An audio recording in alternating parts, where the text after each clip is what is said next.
आणि सर्वसामान्यांचा आवाज बुलंद करणारं सरकार केंद्रामध्ये आणि राज्यामध्ये आलं। वेगवेगळ्या जनकल्याणकारी योजना ज्या थेट लोकांपर्यंत पोहोचतील अशी व्यवस्था केंद्र सरकारपासून राज्य सरकारने दोन्ही सरकारांनी ताकदीने लावली। पूर्वी असं अभिमानाने म्हटलं जायचं की केंद्रातून 1 रुपया आला की ग्रामीण भागापर्यंत पोहोचेपर्यंत 15 पैसे शिल्लक राहतात। पण प्रत्यक्षात 2014 नंतर सन्माननीय देशाचे पंतप्रधान नरेंद्र मोदी साहेब यांच्या नेतृत्वाखाली केंद्रातून 1 रुपया पाठवला की तो थेट आपल्या खात्यात 1 रुपया जातो।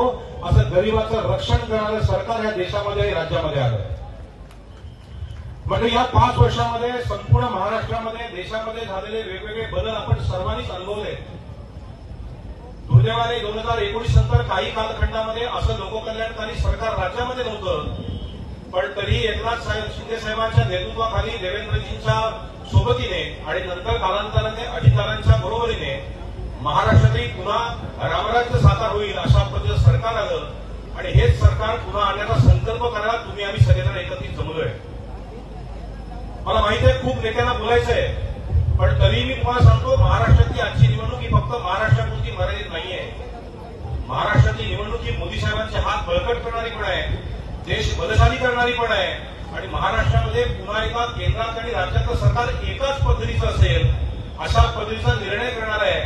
त्यामुळे मी आपल्या सर्व बंधू भगिनींना विनंती करेन, ज्या पद्धतीने केंद्र सरकार राज्य सरकार लोककल्याणकारी लोकाभिमुख लोकांना आवश्यक असलेल्या शेतकरी सन्मान योजना असेल, लाडली बहिणा योजना असेल, एक ना असंख्य योजना त्या पुन्हा आम्हाला सर्वांना केंद्रभूत मानून ज्या सरकारने चालू केल्या आहेत, या योजना चिरकाल त्यांना आपल्याला सुरू ठेवायच्या असतील तर माझी आपल्या सर्व मतदार बंधू भगिनींना विनंती आहे की या निवडणुकीच्या निमित्ताने आपण आज संकल्प करूया की पुन्हा एकदा शिवसेना, भारतीय जनता पार्टी, आरपीआय आणि राष्ट्रवादी काँग्रेस पक्ष या पक्षाचे अधिकृत उमेदवार सन्माननीय योगेशदादा कदम यांच्या समोरचं बटन टाकून आपण त्यांना बहुसंख्य मताने मोठ्या मताधिक्याने विजयी करावं एवढंच मी आव्हान या ठिकाणी आपल्याला करताना थांबतो।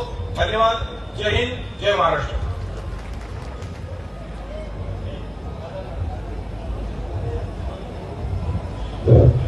रिपब्लिकन पार्टी ऑफ इंडियाचे